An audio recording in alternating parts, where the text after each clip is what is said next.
Price the lord. ದೇವರ ನಾಮಕ್ಕೆ ಮಹಿಮೆ ಉಂಟಾಗಲಿ. ಈ ಒಂದು ಸಮಯದಲ್ಲಿ ಕರ್ತನ ಆತ್ಮವು ನನ್ನ ಹೃದಯದಲ್ಲಿ ಇಟ್ಟಿರುವಂಥ ಮಾತು ನಿಮ್ಮೊಟ್ಟಿಗೆ ಹಂಚಿಕೊಳ್ಳೋದಕ್ಕೆ ಇಷ್ಟಪಡುವವನಾಗಿರ್ತೇನೆ.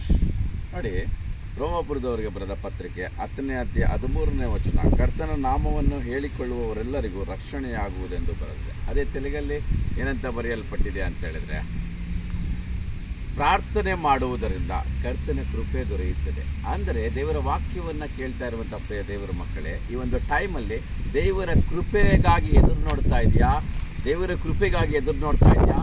ದೇವರ ಕೃಪೆ ಹೇಗೆ ನಿನ್ನ ಜೀವಿತದಲ್ಲಿ ಬರುತ್ತದೆ ಅಂತ ಹೇಳಿದ್ರೆ, ದೇವರ ವಾಕ್ಯಾನುಸಾರವಾಗಿ ಪ್ರಾರ್ಥನೆಯ ಮೂಲಕ ದೇವರ ಕೃಪೆ ನಿನಗೆ ದೊರೆಯುತ್ತದೆ. ಅಂದರೆ ನೀನು ಪ್ರಾರ್ಥನೆ ಮಾಡದೆ, ಅಧಿಕವಾದಂಥ ಪ್ರಾರ್ಥನೆ ಮಾಡದೆ, ಅಧಿಕವಾಗಿ ದೇವರ ಸಮ್ಮುಖದಲ್ಲಿ ಕೂತ್ಕೊಳ್ಳದೆ, ಅಧಿಕವಾಗಿ ದೇವರ ಸನ್ನಿಧಿಯಲ್ಲಿ ನೀನು ಕೂತ್ಕೊಳ್ಳದೆ ದೇವರ ಕೃಪೆ ನಿನಗೆ ದೊರೆಯುವುದಿಲ್ಲ.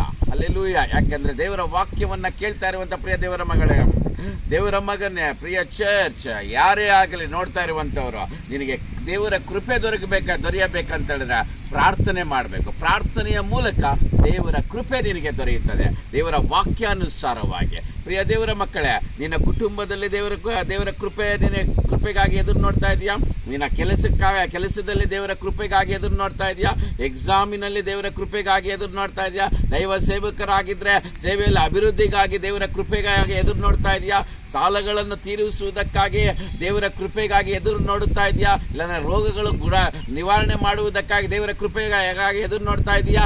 ದೇವರ ಕೃಪೆ ನಿನ್ನಲ್ಲಿ ಬರಬೇಕಂದ್ರೆ ಒಂದೇ ಪ್ರಾರ್ಥನೆ ಮಾಡಬೇಕು. ಪ್ರಾರ್ಥನೆ ಮಾಡಿದ್ರೆ ದೇವರ ಕೃಪೆ ನಿನಗೆ ಬರುತ್ತದೆ.